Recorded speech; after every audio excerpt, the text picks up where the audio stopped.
morning and welcome back to the lecture series on tribal studies in India, interdisciplinary approaches and perspectives. So, today we are going to understand the tribal groups and their interface with the question of development. We will discuss development vis-a-vis tribes. So, before I even begin, we have this quotation by the President of India, Mr. K.R. Narayanan. He delivered his speech on 25th of Jan 2001 on the eve of Republic Day, when he said, I quote Narayanan here, "Let it not be said of India that this great republic in a hurry to develop itself is devastating the green mother earth and uprooting our tribal population," unquote. So, this sounds as a kind of a sermon, a kind of a warning by a wise president of India, who says that development is definitely desirable in a developing country like India, but that should not come at the cost of, at the expense of destroying the natural resources. So, we should have more far-sighted vision. We should be more far-sighted while making any kind of technological or scientific intervention or any kind of new project being installed in natural environment. We should always keep a far-sightedness in hand. We should not be myopic in our vision. So, according to critic Subhash Sharma, there are several misconceptions centering the idea of development, and hence it becomes essential to clarify what development is and what it isn't. And as a way of defining development, we need to further demystify it. So, some of the myths surrounding the question of development are as follows. Firstly, a lot of people are convinced that development entails economic growth unilaterally and only. So, development solely means increased gross domestic product or GDP and per capita income at the cost of ignoring resource depletion and a perpetual state of inequality in the society, and thereby a sense of discontent among the people. So, if economic growth is happening without taking into consideration how its repercussions are coming to the people, to the layman, then that kind of a development is not very well rounded. It is not a very welcome avatar of development. Next, we have the Western model imitation. So, always trying to meet the benchmark and the parameters set by the West. Development is all about catching up to a universal Western capitalist industrialization model. That is another myth, another unverified fact that we corroborate time and again. Everything that the West does needs to be emulated, needs to be imitated by the developing countries. Further, we have the myth about development being purely scientific and measurable in nature. So, the fact that development relies only and solely on quantifiable scientific rationality, excluding all kinds of non-measurable human values as well as societal well-being factors. So, development cannot be something, in other words, that does not speak to other contingent factors, other consequent factors or determinants. So, development is not severed or divorced from questions that are allied with it, that are connected with it. So, the human dimension needs to be taken into consideration beyond the universal standards that West has set. The specific situation of a country's own reality, own ethos, own social and cultural factors need to be taken into consideration, and then development definitely cannot be something that happens at the cost of resource depletion and causing or spiking inequality in a society. One more myth that we have associated with development is high consumerism. So, more consumption equates to more development, even for non-essential or harmful goods. So, the whole cycle of supply and demand, and in a consumerist society, we demand without knowing how we consume things. We demand without needing things. The demand or the desire is generated in us thanks to a globalized kind of environment that we live in. Thanks to our environment, which is a product of globalization and consumerist culture being naturalized around us. So, even without knowing why we need a product, we crave for it. And so, development has been associated with high consumerism. The more consumerist a society we are, the more goods we need, the more materialistic we are, the more developed we ought to be. That is a myth that is unverified and that is baseless. The next development myth that we have is pertaining to the big structures and projects. So, development necessitates large scale projects, mass production and sophisticated technology. Not really. Development can alternately also be something that is localized, something that is small scale, something that is upholding and celebrating tradition, traditional knowledge and wisdom, and therefore, it is facing and centered on human needs or human ethos, it is more human centric, it is more culture centric, it is not something automated, it is not something that is given from above by the state or by some MNC and enforced on a small group of people who are less powerful. So, that could also be another phase of development which we do not celebrate, which we do not acknowledge that much. For us, according to the general myth that we have in the society, development is all about the big structures, about the big projects. However, the large scale projects, like I said just now, have a tendency to usually bulldoze the factors, the questions or the demands that come from the locals, from the smaller societies, the small economies, the small startups, right. The next myth that we have centering development is the inevitable globalization. So, everything that we do, all small startups, all small endeavors, they should all merge into the inevitable trend of globalization. Everything is globalization facing, everything is engulfed ultimately by globalization. So, more and faster development is solely a result of globalization, and globalization ultimately is unavoidable. When we say that, once again we are bulldozing the localized realities, the more specific small scale realities, the realities of the grassroots people, something that is whose coordinates can be identified among ordinary people, ordinary activities. And when we merge our localized realities, our smaller projects with the larger trends of globalization, we engulf these individual efforts, these localized efforts. And every time I talk of localized efforts in the context of tribal studies, we have a perpetually marginalized subject, human subject, the tribal people, who are at the periphery of any given scheme.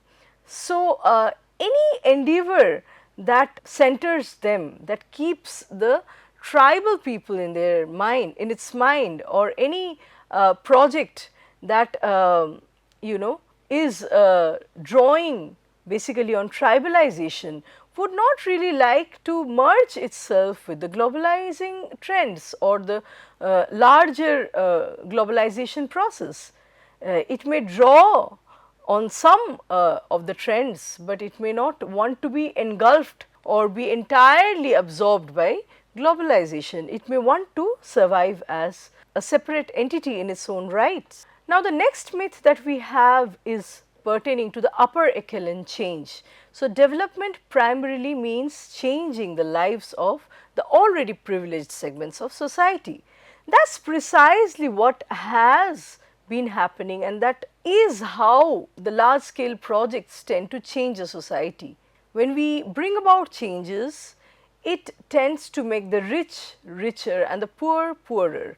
So, development does not talk about an equitable society. It does not talk about equity, about fairness, about symmetrical access to resources, at least to some extent. I mean, this is another myth that we have. Development should always be something that affects and improves the already privileged sections or segments of society. Development has got to do only with the upper echelons of any given society. How about the grassroots people? How about the people who are in the lowest rung of the ladder, who are already disadvantaged? We assume that these people are disposable. So, that is the very dangerous phase of development that we need to avoid, that we need to problematize, where development comes like a juggernaut force. It comes like a force, unstoppable force that crashes people as disposable, as non-entities, just because they do not have any social, any cultural, economic capital, right? People who are sans capital. So, that kind of a development myth needs to be revisited. Next, visible concrete structures. So, what is development? Development is in the form of some material deliverables. In the end of any development, as the myth goes, there has to be some visible infrastructure such as roads and buildings. So, the more developed, supposedly developed places, the more it should turn into concrete jungles, even if at the cost of threatening and disbalancing, jeopardizing the ecology, the ecosystem. So, development alternatively need not be something very visible, very immediate, very palpable, but something that brings fruit in the future in the form of conservation, in the form of education, in the form of building a generation of people, as future leaders, as future path showers, or people who set trends in terms of good ideas, good practices, but that is not something that we include in our discussion of development. Development is something that needs to come in the form of deliverables, immediately ready for consumption, immediately ready to be served to humanity, and that to the privileged section of the humanity in the form of roads, dams, buildings, and we forget to question what we are passing on or what we are bequeathing to the next generation, to the future. Next development myth that we have is that government or external actors can only bring about development. So, development can only be initiated and funded by government bodies, international agencies, the multinational corporations, or the national corporate capitalists. We tend to overlook the assets that we have in localized bodies, the human power, the power or the assets of cultural knowledge that we have in each small scale societies, right?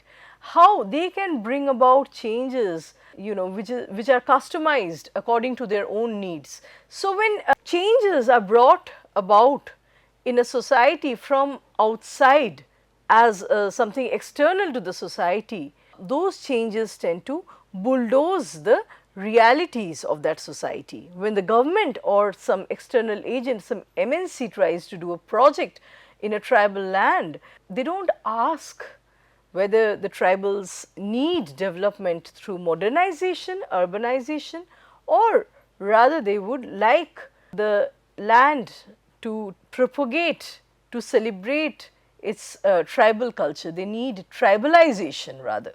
They need development through tribalization. They need, they seek, recognition through tribalization. They need respect and dignity for the tribal entity, their tribal being, right. So, it is not really true that external actors can only bring about development. Sometimes conversely, such external actors are seen as a bane rather than a boon to a given society. Next, the concept of using English, the English as an external language, that becomes a tool of development. The language of development must be typically English. Although English is a language that in the post-colonial reality setting today we cannot call as entirely a foreign language. It is now we have the Indianized version of English, and English also tends to be a language that acts as a glue keeping the Indian society or India as a community together. A land that has so many different languages, so many different cultures, practices and religions, English tends to act as a glue. However, English cannot be the measuring scale or the parameter for understanding or for judging how developed a person is, how advanced a society is. Another development myth that we have is the immediate phenomenon. So, understanding development as an immediate here and now occurrence and not necessarily owning the responsibility of future. So, not owning the guilt for the damage that we are doing to our environment, right? No accountability, just being myopic, just being very complacent and consuming everything that we can. Probably a word we have here is hedonism. So, not thinking about long term goals or not thinking about long term benefits that would be reaped by the future generations. Further, another development myth that we have is pertaining to optimum resource exploitation. So, thinking that development requires and entails the maximum utilization and exploitation of natural resources, assuming that they are abundant and infinite and thereby endorsing a myopic vision. So, this is something I have already talked about. A very utilitarian attitude or approach towards nature and environment, exploiting natural resources, imagining falsely that they are abundant, they are infinite, they would never perish, and so we are endorsing a myopic vision. We do not think about the future of the planet.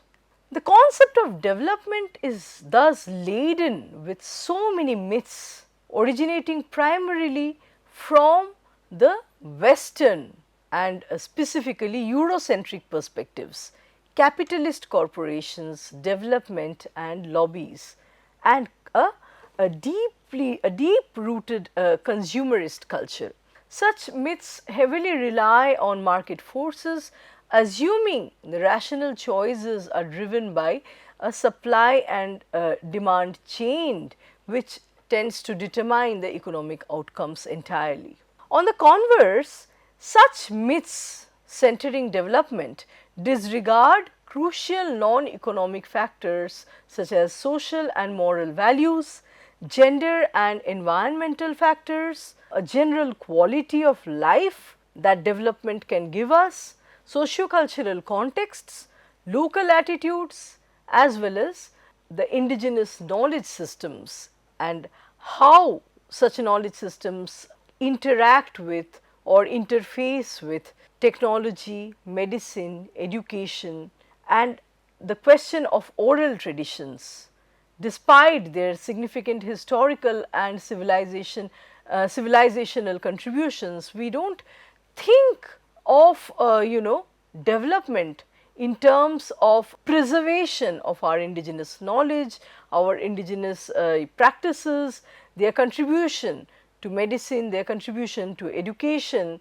and how oral traditions in general can enhance and contribute to our civilization, right, to our history.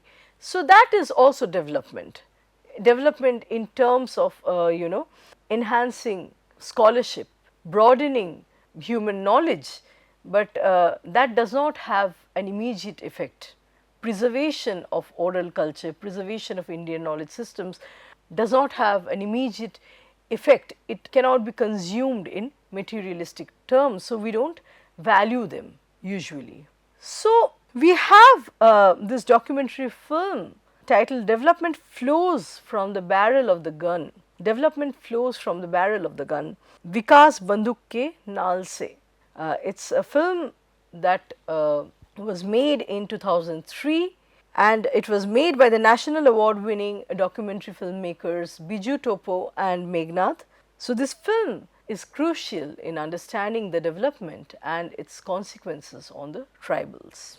The subject of this film, Vikas Banduk ke Naal se, is the illegal displacement of entire villages by state driven, state sponsored projects and interventions, and it illustrates the injustices, the inequities faced by India's Adivasi population as a consequence of biased development policies.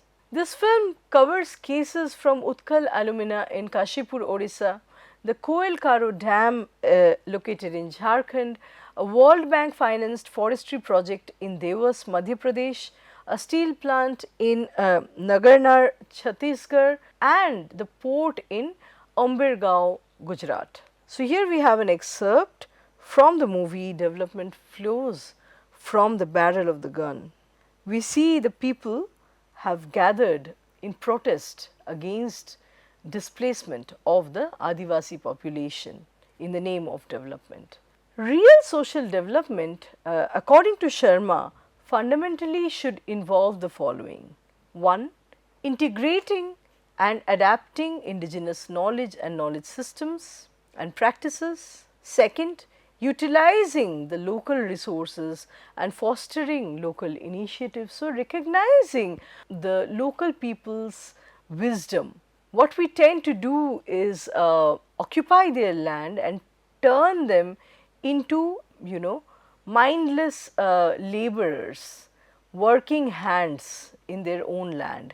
So, probably the ancient wisdom that is at the heart of their community can teach us a thing or two. So, rather than just treat them as working hands, we can foster, we can incorporate their initiatives, we can include ideas from the local people who understand the dynamics of that land, who are very good at managing the nature much better than the urban people.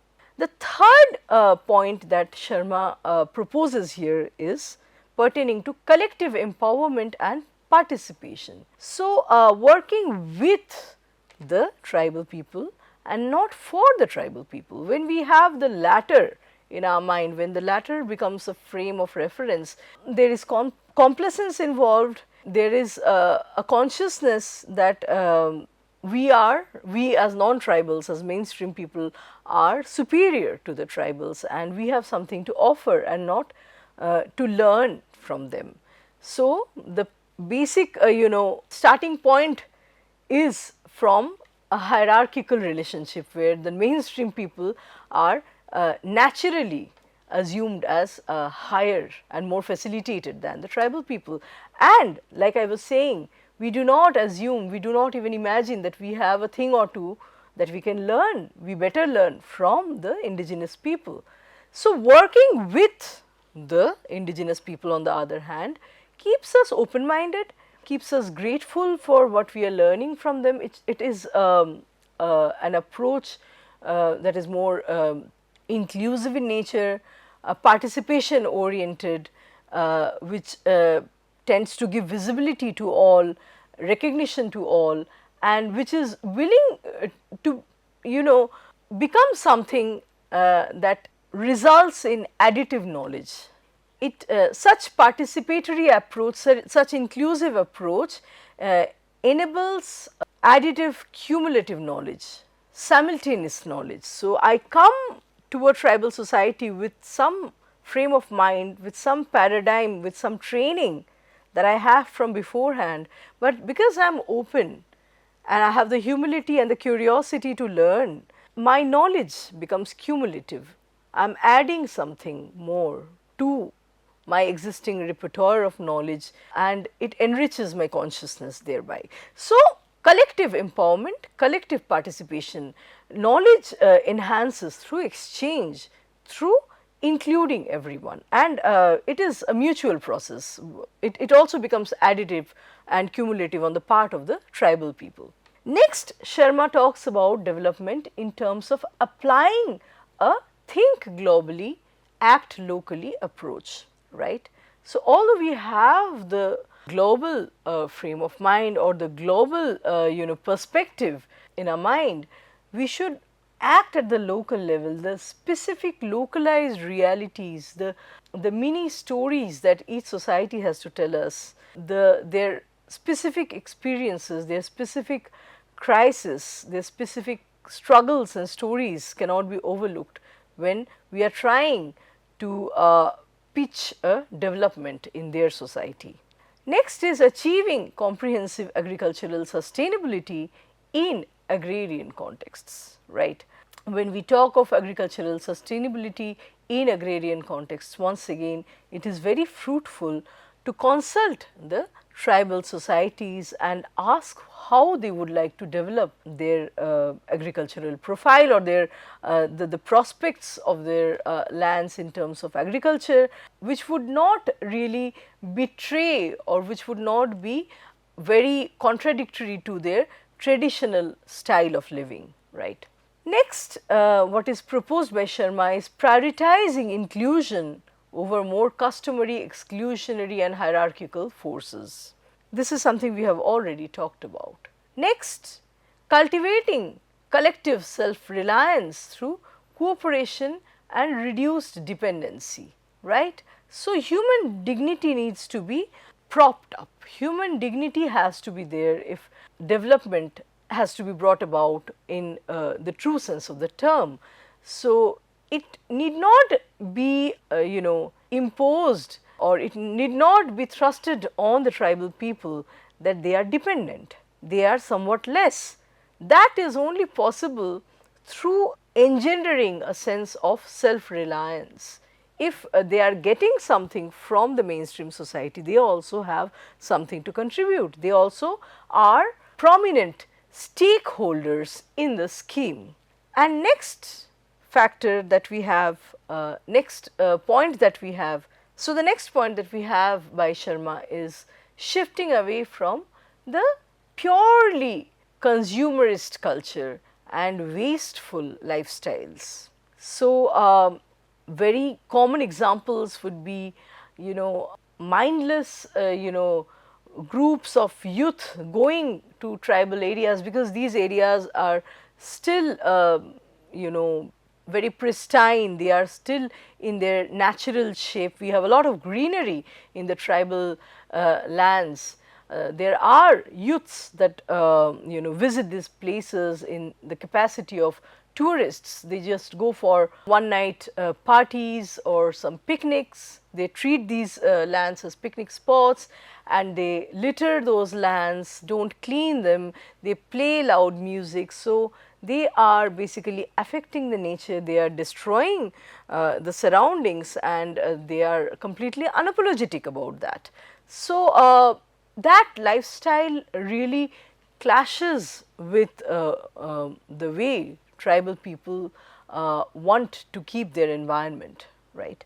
Next is providing gainful employment and decent livelihoods with adequate nutrition. Once again, the question of propping up and supporting human dignity among the tribal population. The last point in this context is aiming for comprehensive education and not just basic literacy, where a tribal individual can just about read a couple of lines in English, write his name and degree and address, and may be able to sign. That is not quite what we understand when we talk about education. Education needs to be more comprehensive, where person's agential position is developed. A person becomes an agent.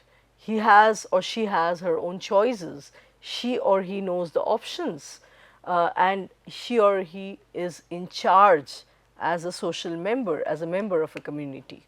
That is comprehensive education. So, talking about development and tribes, the narrator of this film called Vikas Bandhu Kenal Se says, I quote, "The people of Kashipur, Mundergaon, Nagarnar, Devas and Koilkaro are not anti-development.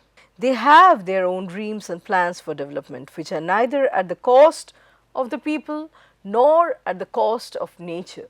The plans are diametrically opposite to the plans made by the state. While the construction of a big harbour stands for the development in the book of the government, the plantation of mangroves to protect the seashore is conceived by the people as their development." Unquote. So, there are two different lenses. We are seeing the same picture from two different angles of a prism. For government, it is an immediate accomplishment that can be incorporated in their book of achievements and accomplishments.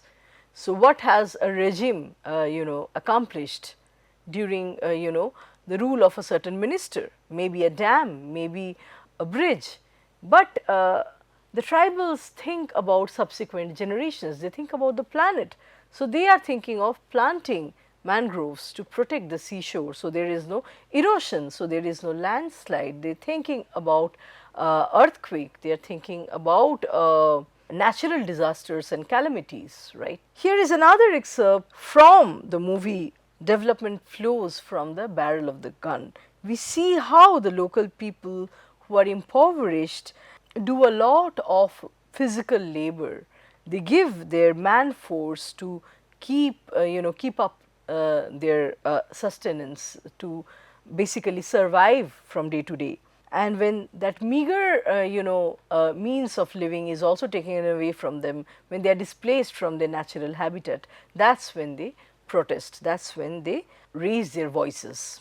So, to conclude, real social development for tribal people requires leveraging their indigenous identity and knowledge, empowering their local initiatives and recognizing their local initiatives, valuing their suggestions and their inputs, ensuring collective participation and inclusion, and prioritizing sustainable agriculture. So, social development in true sense of the term necessitates genuine inclusion, fostering of self-reliance, dignity and self-respect, and a complete rejection of the avatar of development, which is driven by mere economic growth and consumerism, which comes at the expense of the tribal people's displacement from their natural habitat and cultural erosion. So, with this we come to the end of our lecture today. Let us meet with a new topic and another round of discussions in our next lecture. Thank you.